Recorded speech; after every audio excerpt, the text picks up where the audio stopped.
Donc, vous avez vu les mots hypoténuse, cathète. Donc, ça représente en fait les côtés du triangle. C'est le nom que porte chacun des côtés du triangle. Donc, l'hypoténuse, c'est le plus grand côté. C'est celui qui est en face du 90 degrés. Donc, hypoténuse, remarquez qu'il n'y a pas de H dans le mot hypoténuse.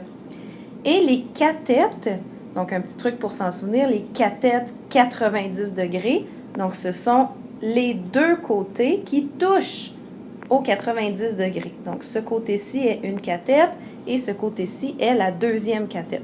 Donc, dans un triangle rectangle, deux cathètes qui touchent au 90 degrés et l'hypoténuse, qui est le plus grand côté du triangle rectangle, qui est toujours en face du 90 degrés.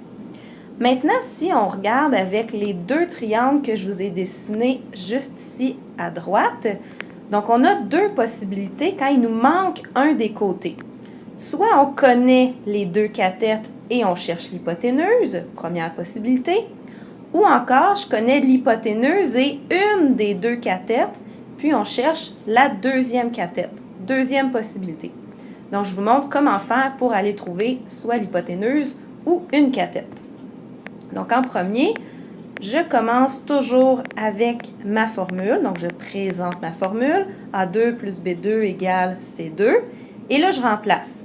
Au début, si ça peut vous aider, vous pouvez aller placer les lettres sur le dessin. Donc, les cathètes, c'est A ou B. Donc, j'aurais pu décider que le 3 allait être B, que le 4 allait être A. Ça ne change rien. Mais ce qui est sûr, c'est qu'il faut absolument que mon C soit mon hypoténuse. Donc, un autre petit truc, A et B sont du même côté de l'égalité. Donc, ce sont les deux cathètes qui touchent au 90. Le C est tout seul de son côté de l'égalité. Donc, c'est le seul côté qui ne touche pas au 90 degrés. Donc, je vais remplacer 3 à la 2 plus 4 à la 2 égale C à la 2. J'effectue les carrés. 9 plus 16 égale C à la 2. Je peux remplacer aussi mon C par le X. J'aurais pu faire ça, vu que j'ai mis le X sur le dessin, mais vous pouvez laisser C aussi, il n'y a pas de problème.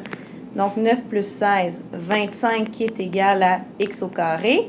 Et là, quand je veux me débarrasser d'un exposant 2, je dois faire le contraire, et c'est la racine carrée. Donc, je vais faire la racine carrée à droite et à gauche, pour qu'il me reste seulement mon X, pour ne plus avoir d'exposant.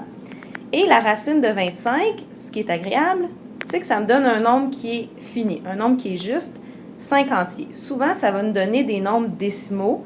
Donc, on peut laisser notre réponse avec racine de 25 ou encore donner notre réponse arrondie. Donc, vous allez le voir dans les exercices, dans les corrigés. Je vous ai montré un petit peu comment écrire votre réponse.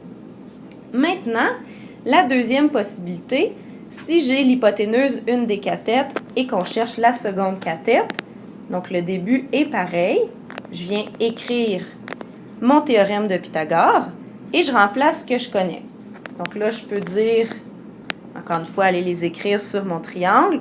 J'aurais pu dire que le X avait été A, que le 3 aurait été B, les deux c'est des cathètes, ça ne change rien.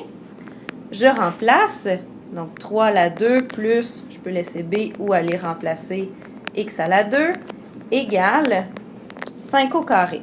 Donc 3 fois 3, 9, plus X2 égale 25. Donc on voit que quand on a une cathète à isoler, on a un petit peu plus de travail algébrique à faire. Donc je vais envoyer mon 9 à droite, donc X carré égale 16, et je vais effectuer ma racine carrée de chaque côté pour avoir le X égale à quelle valeur? Ici, c'est 4. Donc, ma deuxième cathète mesurerait 4 unités. Donc, les deux possibilités, soit j'ai l'hypoténuse à isoler ou encore une des cathètes. On voit que quand c'est une des cathètes, il y a un petit travail algébrique de plus à faire. J'ai un nombre à envoyer de l'autre côté.